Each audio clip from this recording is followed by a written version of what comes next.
কুয়াকাটা ঐতিহাসিক মাছ শুটকি বাজার। ভালো দেখা যাইতেছে খুব, আশা করি আপনাদেরও ভালো লাগবে।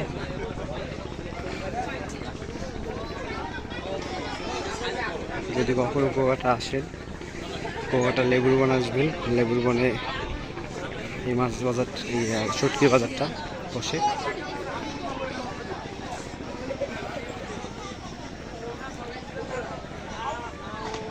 আমারও দেখে খুব ভালো লাগছে, আপনাদের মধ্যে শেয়ার করে জন্য ভিডিওটা করলাম।